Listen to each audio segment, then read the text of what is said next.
You know what, actually, that's probably a bit much. Let's put that outside. Now that that abomination is gone from our house, but never from our hearts, we can remember that Halloween is a time to come together as one, dress as our favourite villains, and eat our body weight in chocolate. Isn't that right, Sid?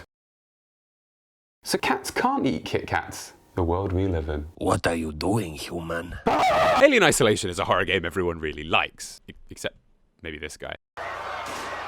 But its VR counterpart has been through quite a terrifying process to get it ready for playing in VR. You see, prior to its release in 2014, Alien Isolation was teased at E3 as being VR compatible. Aliens Isolation. Aliens Isolation. Aliens Isolation. Around this time, the most advanced VR headset on the market was the Oculus DK2, which I will humorously refer to as the Oculus Donkey Kong 2. This headset was, while functional, still under development. We didn't have the overwhelmingly advanced and groundbreaking equipment we have today, like the Vive, or the Index, or the Catbot. Drop me and die, human. There were also very few full-length AAA games available for VR. I mean, let's face it, there still really aren't any. So at the time, the VR release of this game was a big deal. Gamers were excited. Cats were nonplussed. I had no opinions as I thought VR was an underdeveloped medium, so didn't have a headset yet. Unfortunately, when the game was released, it was missing its VR option, and so the 24 millionaires who actually had an Oculus at the time were mildly annoyed. But really, as disappointment about the Alien series goes, this was pretty mild. It wasn't all that bad, of course. Alien Isolation itself was subtle,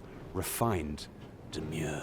Rip out my eyes so I don't have to watch! I mean, yes, it made you shit your pants, but in a dignified manner. Like when a cat shits. Many people say the game takes a long time to get started just because no real threats turn up right away, but I feel like the game uses its opening few hours to appropriately immerse you into the environment and establish an unsettling tone that is consistent throughout the whole game, rather than just relying on having a spooky monster that jumps out of a closet every now and again. The pacing also lets you get friendly with these human-shaped bags of red liquid that are inevitably going to get turned inside out by the walking penis monster of the hour. I mean, Geraldo here, getting his eyes pulled out of his arsehole later on, is meaningless without a good bit of character development. I love it when my retinas are attached to the inside of my head. It's all the more tragic now. So at some point or another, Sega or Creative Assembly obviously decided to scrap the VR version of the game, and it became lost forever. But not really. Reddit caught wind of this, focused their efforts, and after hundreds and hundreds of hours of unpaid volunteering and hard work, they helped end world hunger. No, they got the game working. They cracked it open and pulled the VR version out by its juicy bits. As far as I can make out, the general framework for Alien Isolation VR was still in the released version of the game, and it just required some divine skills of a couple dozen Mr. Robots to get it out. And so they did, hopefully without the need for heroin. There's a lot to be said about the journey Alien Isolation VR went on from its first release on the DK2 to now, but it's not really all that relevant to this review. What I will say is getting the game to run passably in VR definitely wasn't just a simple job of finding some code in the game and switching it on. It was a long and winding road, headed by the living genius and modder Zach Fannon. Everything aside, the VR version of this game is a free mod, and once you've downloaded it, it installs itself in seconds, is fully customizable within the game, and is definitely worth trying out. It isn't perfect, and I will discuss the issues as we go through, but whatever I say, whatever I did, I didn't mean it. But I said I didn't mean it. No, whatever I say, he has done some truly unbelievable work. So, what is the game like now? What is the result of all these years of hard work and dedication? It's fucking horrible! It's the most unpleasant game I've ever played in my life. It makes Silent Hill look like Zootopia, Amnesia like Home Alone, Resident Evil like Finding Nemo. Actually, that one was pretty scary. Let me explain. I was once playing Skyrim VR and merrily walking down a path at night. Suddenly, there was a noise in the bushes. I looked around, confused. A shadowy figure suddenly emerged, sprinting straight towards me. Shia LaBeouf. No, it's not him. It's that fucking courier. Shia surprise. No, but I swear to you, I Shia shat myself. And that's the power of VR. Because you're totally immersed within the game, everything that happens is all the more convincing. Terrifying. I mean, all he really wanted to do was give me a little note that says, "We know." Who could have sent this? Your time is coming, human. Can you imagine what it would have been like if instead it was one of these running full pelt at me through the tranquil nights of Skyrim? My worst fears have been realized! You may notice I'm not reviewing the game exactly. And honestly, it's because for the first few hours, I could barely fucking play it.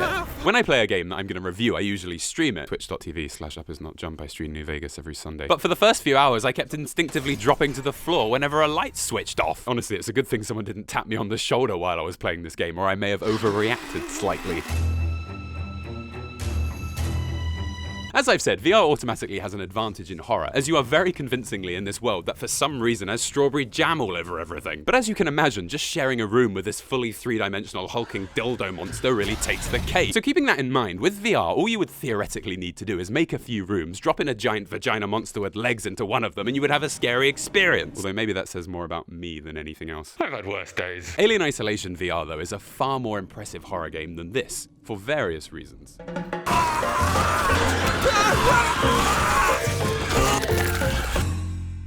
I've had worse days. The standout feature of this game is that the xenomorph isn't really treated like a boss monster at all. It's basically its own character that you have to learn to understand. It has a personality, if not a very specific one, and it organically explores the station with what seems like its own free will. You can't predict where it's going to go next, and honestly, it sometimes feels like it's going about its business and I'm just getting in the fucking way. All that guy did was ask what time it was. As a result, you find that you're always moving around slowly, checking every corner and making as little noise as possible. You learn quickly that with this kind of behavior, you'll never get caught. Oh, for fuck's sake! The game's focus on stealth makes it perfectly suited for playing in VR, mainly because you yourself are able to lean around corners, quickly check what's behind you while you walk, and peek over tables to see what is in the room ahead. It honestly leads to a hilariously engaging and immersive experience. Who would describe this as hilarious? But it isn't just that.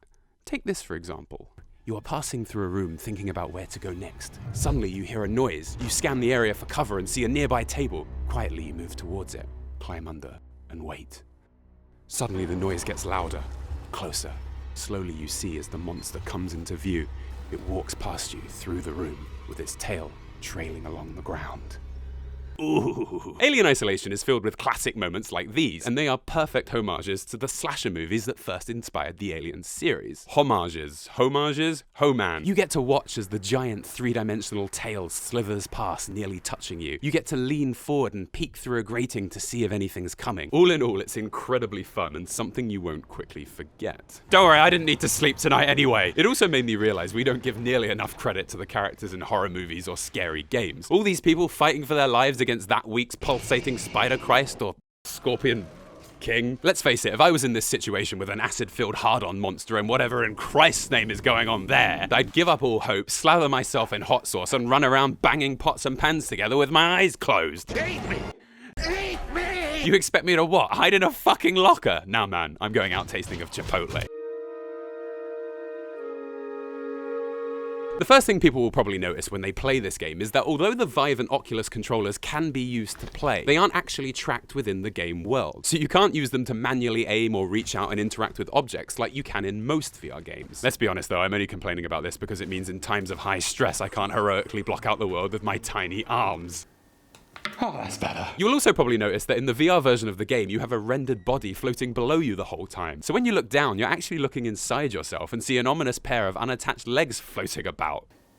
Use me in your videos more, boy. There's nothing there, there's nothing there, there's nothing there. A similar but far more problematic thing occurs when you interact with objects, like crawling into vents, saving your game, or even entering cutscenes that you view in the first person. These actions cause your body in the game and the camera itself to start moving around without your control. It would be like if you were having a normal conversation and your body was just doing things without your consent. And this can be massively disorientating and nausea-inducing. It is particularly bad in certain in-game cutscenes like this one that start when you're close to a wall, because your head invariably starts moving into the scenery, making your view go completely black. I mean, I'm missing this now. Some kind of important and definitely friendly interaction could be going on out there. Hand-holding, hugging, a respectful discussion of quantum fluctuations of magnetic dipoles in resonance imaging. Couldn't agree on the nuclear spin states, I see. A common hurdle. What am I talking about? Honestly though, I play quite a lot of VR weird flex, so rarely get that sick anymore. My major problem with this mod is whenever I read a computer monitor. You see, your character sort of hunkers down to the screen, which is fine. But as far as I can make out, these screens you read are just the in-game monitors that have been zoomed in on. This gives these computer screens a very low resolution, making them incredibly unpleasant to read. Help me. You can turn up the in-game graphics quality, which helps, but honestly, past a certain point, it sounds like my computer is filling up with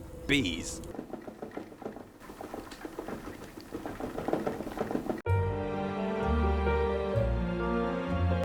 Although I've just made a lot of complaints, these honestly don't come together to ruin the experience for me at all. The game itself is so well designed and fun to play, it's very easy for me to overlook these issues. As well as this, and I can't emphasize this more, the quality of the 3D graphics, on the Index at least, are absolutely stunning, and it's honestly one of the best looking VR games I've ever played. The lighting and art design as well are practically faultless and a perfect homage to the earlier movies, not this one. And for me, seeing the Alien universe come to life in full working virtual reality makes the whole experience worthwhile. You see, when it's all said and done, I'd say the biggest appeal of VR for me is being able to see and interact with my favorite characters and settings in fully realized 3D.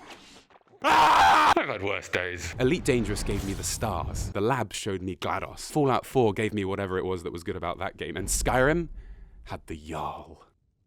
I can give this an 11, right? You want to leave, don't you? I hate this. Hello everyone, thanks for watching. If you enjoyed the video, you can help me make more by subscribing to my Patreon by clicking somewhere on screen now. Or you can just watch one of my extra videos, which is also appearing somewhere now. My Patreon will have a behind the scenes video of this video, as well as weekly director's commentaries of my last videos, or weekly streams or podcasts that are only available to my patrons. So thank you, goodbye.